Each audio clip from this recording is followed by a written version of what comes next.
Paul Ziegler versus Vaush. The battle of the ages, foreseen by the sages. Paul Ziegler versus Vaush. Deep fat fried. You are a harm reductionist, riding with Biden kind of guy, right? You're like, look, Biden sucks, but he's better than Trump.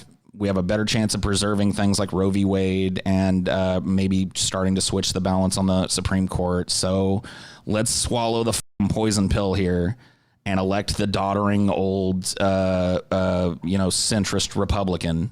And yeah, it's a harm reduction thing. I also believe that voting for Biden, if he wins, will bring about a greater likelihood of reaching material conditions, which will allow for socialist reform. Okay.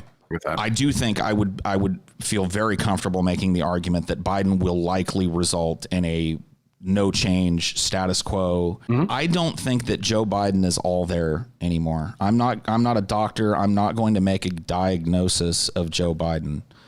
But if somebody were to do a thorough examination of Joe Biden and determine that he was suffering from early onset frontotemporal dementia, I would not be shocked by that. He has lost over the years his ability to speak extemporaneously to a large extent. He struggles. He's prone to outbursts in public, all of which, were he diagnosed with some kind of degenerative old age related brain disease, would be indicative of that. He has these outbursts. He says weird things. He gets really angry at people for seemingly no reason, like that fat guy that he just started calling fat. You remember? Where he's like, listen, fat. I related to him. It was that outburst felt like a YouTube moment right there. Right. Heated it was politician great. moment. Meet them. Your function is to subscribe and become a Pessimist Productions patron. And become a free member on Kick to enjoy live streams of Deep Fat Fried every week, deep dives every Saturday, or other shows such as Hey Paul, what you watching? Backseat Gaming, Ideology, Commentaries, mega shows every month, and more. Click feed. Submit your flesh to my will. You think it's possible that Trump runs again in 2024? And if so, do you think that it's possible that people give him like a run for it? Despite what he did during the insurrection and all that shit. I think that not only is he going to run in 2024, I think that he is going to crush the primaries. I don't think anyone in the Republican Party stands up to the cult of personality that he's got. I'm glad we're on the same page there. I fear that when it comes to the actual real world advocacy of your channel, and you can correct me if I'm wrong, setting aside the awesome, what was it, $200 plus $1,000 you raised, right? That's for Palestinian kids, right?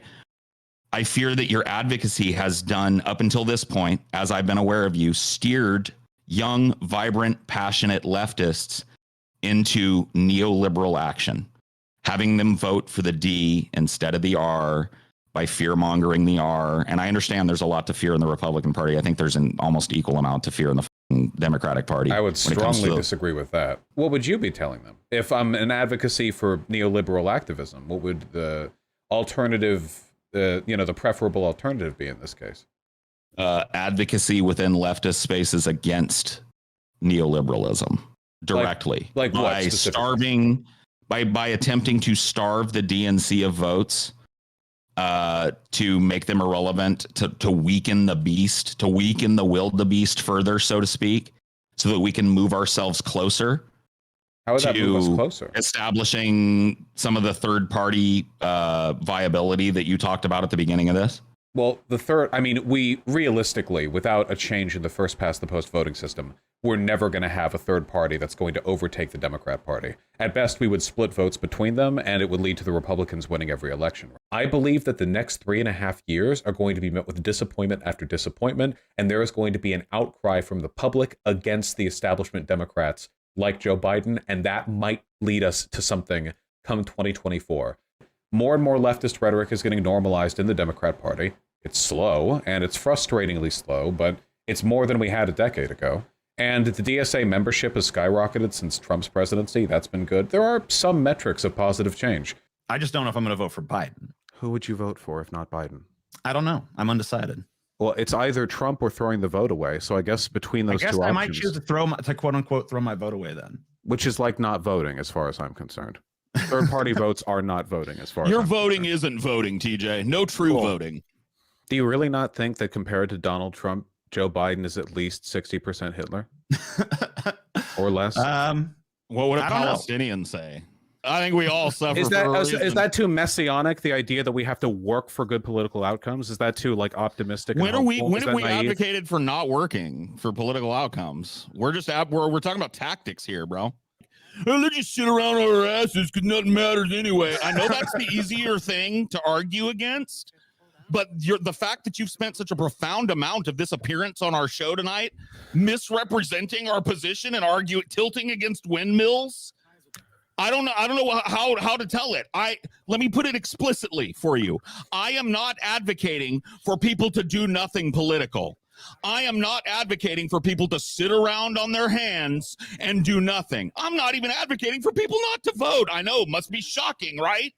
What I'm advocating for is for people like you and I and everybody else to stop focusing so much on re-electing Democrats and to maybe think about the tactics and the power, the little bit of power that we do have within that system. Maybe start using that in a smart way and maybe start building something else. Now, if that's childlike, my apologies. Marx said that communism could be achieved in America non-violently through voting. I'm not joking. Yeah, Marx also said that you were only to work with the corporatist parties when the outcome for workers was assured, and you could use them basically as puppets. Yes, and as we've seen time and time again, that's not what you're advocating for. You're advocating for voting for our oppressors. The difference between Republicans and Democrats with regards to workers' rights is assured. I'm not arguing for complicity or for acceptance. I'm arguing for the strategic use of the platform and the power available to us to get stuff done. Every bit of good change that we have ever seen in this country has been a product of this strategy. I'm not arguing for complacency. I'm arguing for its opposite. I'm arguing for intelligent engagement with and deconstruction of these systems. One of these requires that fascists not win. That is a prerequisite. Under fascism, we will be killed. Not we in the broad general sense. I mean me and you. We will not live through that, assuming that we don't just flee, which I would because I have the money to. I'm not asking you guys be happy with the Dems, and I can't force you to vote for anyone. I'm only saying that there is value and meaningful difference in a presidency under Biden versus under Trump, and that's the main thing I want to stress. When I said vote blue no matter who, I meant vote blue no matter who. I didn't stutter. Anyone who thinks this changes the math doesn't understand the math, and didn't believe in it to begin with. If it's an election between 100% Hitler and 99% Hitler, it's 99% Hitler all the way. We campaign, baby. I think that in terms of like trying to get good people elected or trying to stop bad people from getting elected, the only people that are really worth your time are liberals. Yeah, you got to trust liberals for this stuff. I mean, it sucks that you have to, but like, you know, blame lefties. Based on your debate, this is exactly what the Deep Fat Fried podcast wants for their political movements. They're like a perfect example of the rot that I'm describing. DSA is losing members year over year. It needs a shakeup. Well, if maybe the org should just die then. What does the DSA do? What is the goal of the DSA? Is it advocacy? Is it protesting? What do they do? Organizing? What does that mean? Organizing what? To what end? What does that mean? Vaush, what do you suggest?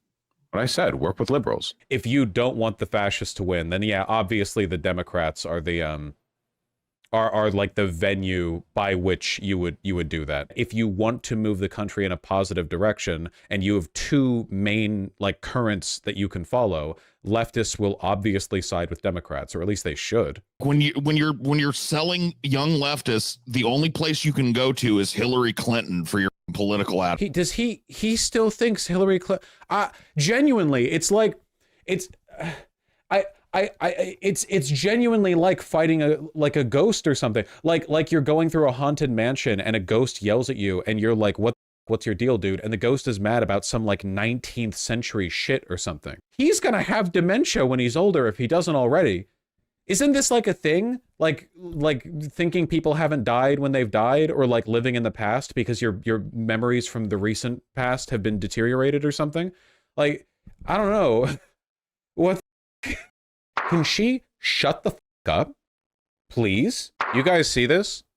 Hillary Clinton is incredible. I don't know how much pull Hillary Clinton has, but it is a signal that the establishment Democrats want Jamal Bowman out. He's going to have dementia when he's older if he doesn't already. Isn't this like a thing? By the way, how'd that 99. Jamal Bowman canvassing go there, Vaush? How'd that Jamal Bowman canvassing? Did you win or did Hillary Clinton win that? Did a relevant old news Hillary Clinton win that battle and get the googly-eyed monster elected? Or is the one of the last progressives in the House, Jamal Bowman, coming back? I didn't hear. Did you guys hear? Yeah, Jamal Bowman lost. No, he lost. Oh, how did that happen, bro? When is this? When I brought up economics during our argument, this dude poo-pooed my whole economic argument as if it doesn't matter. The only thing that mattered to this dude was fascism is coming, my guy. Fear-mongering and a bullshit. Dude, this is what I mean about unseriousness. He downplays it. It's one thing to have a principled anti-electoral stance. He just lies. He thinks Tucker Carlson and the Republicans today are neocons. He doesn't know anything. He just hears, like, I don't know, echoes of his liberal parents or something. This is fascism apologia. And by the way, for those of you who don't, like, just so you know, I'm comfortable with you guys calling him a de facto fascist. Like, past a point, you're basically just doing Jimmy Dore shit. I know that, like, Deep Fat Fried has a large progressive audience. Does this not raise red flags in your head? A little bit. Does anyone else not think that Paul's ego sounds exactly like all of the liberals who downplayed the threat of Trump to begin with? Now Jimmy Dore is like an insane grifting Republican who will defend any fascist talking point that gets him money. And I guess so is Paul's ego. He's just worse at it. If Paul's ego was maybe a little bit more studious, professional, smarter, maybe he'd be able to make more money like Jimmy Dore off of this disingenuous horse shit. Like gut feeling or analytical feeling or whatever you want to call it. Trump wins. Chances that there's not enough chances that we're not getting a 2028 election if Trump wins. What's the Vaush forecast there? Total random guess, but I'd say like maybe 30%. 30% chance there's no 2028 election. Yeah. Dude, this is what I mean about unseriousness. He downplays it. This is fascism apologia. We are not an authoritarian nation where we silence people or squash dissent. The American people are heard. So right off the bat, like every part of this is a lie. Dissent is being squashed. The student protests were peaceful, and the American people are not being heard. I like to say that liberalism is the moderate wing of fascism. This is what they mean, and they're correct. Yes. Threatening people, intimidating people, instilling fear in people is not peaceful protest. So this is like unironically fascistic rhetoric. It's no different to what the right did. Yes, better late than never, bitch. Dissent must never lead to disorder or fascism.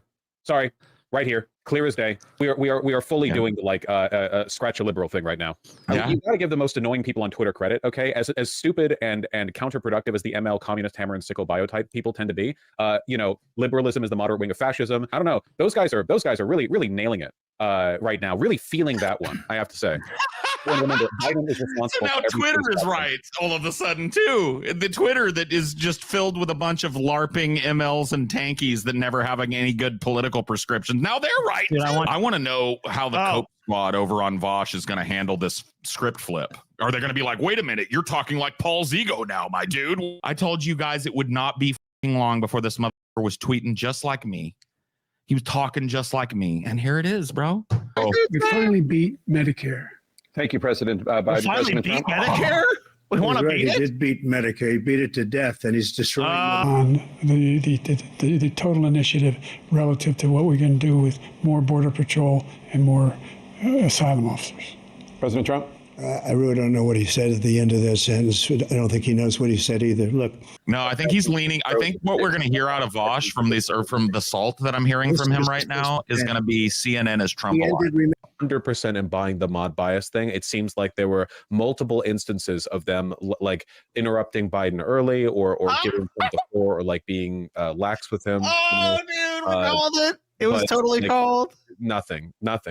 Folks, 2 gigantic Biden gaffes happened back to back. It's actually insane. I mean, it's bad enough that I saw one and thought, oh, I'm going to have to talk about that like tonight, aren't I? And then I saw the second one and I thought, oh, it does not mean you are pro-Trump to point out the unviability of the current Democratic frontrunner for the president. Good news for you, buddy. I'll take. I think that's the closest to an apology or a retraction I'm going to get. Yeah, probably. So I guess I'm going to have to take it. You know? Yeah, that's as good as it gets, huh? He was sharp as a tack like 2 weeks ago. Yeah, and it's just crazy how this dementia just appeared out of nowhere with no warning. I mean, it can happen, guys. I mean, there had never been any sort of flubs or confusions or him thinking people who are dead or alive. None of that had happened until just now. If only we had the benefit of like 4 or more years of this slow decline to like refer to when making our political prescriptions, but like hindsight is 2020, you know what I mean? I guess, but it does not mean you are pro-Trump to point out the unviability of the current Democratic frontrunner for the presidency. Folks, unviability when Trump is the only other candidate?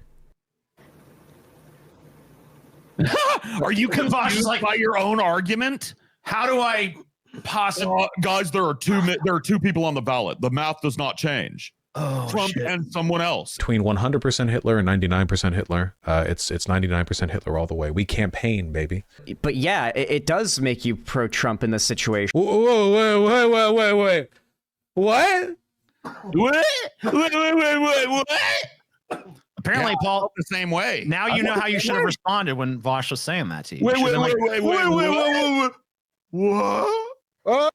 If you'd have done that, that would have been the reasonable, substantive response to that. I mean, dude, Vaush is so flabbergasted in this clip. Like, he's just inept. Leopards ate my face. Can you believe it, Scotty? You know, this is a criticism of the Democrats and of Biden meant to facilitate a better chance of beating Trump versus like whatever the right wing is cooking when they criticize Biden. Oh my God. Oh my God. Dude. It is absolutely devastating that this dude has forgotten, or his people have forgotten, that this was his tactic just a scant month ago. If Biden doesn't step down, don't you think your rhetoric in recent weeks dealing with this entire debacle will dissuade potential voters in your audience from not going out to the voting booths? For one, I still tell my people to vote for Biden if Biden ends up being the nominee. For two, no, that's the Democrats' fault. You kidding me? The Democrats, like, forcing an unviable candidate on us and me desperately pushing for the thing that I think will help us beat Trump, and I'm at fault for this? No, that right there is coward language, conciliatory bullshit moderates push on leftists to make them complacent, docile, and ineffective. You know, never do anything you do, even if it's to the benefit of the Democratic Party, if it goes against the establishment narrative, then actually you're helping Trump. You know? Dude, now it's rage. Dude, rage against the machine here, dude. He stole your stick, Paul. He got your stick, bitch. You, I won't do what you tell me. Paul, Vaush is you now. I won't do what you tell me. He stole your rhetoric, dude. I told you guys it would not be long before this motherfucker was tweeting just like me. He was talking just like me. And here it is, bro. He talking like you now, Paul. Crafty Andy. You have to find when I said it will not be long before Vaush is saying and sounding exactly like Paul's ego, and then have him say that shit. Fuck you! I won't do what you tell me. Now you're the anti-authoritarian. Now you're the guy that's pointing out how the Democrats have rat-fucked us. Cool. Hey, nice rebrand, idiot. Paul, you were so wrong. You loop back to your right. I know.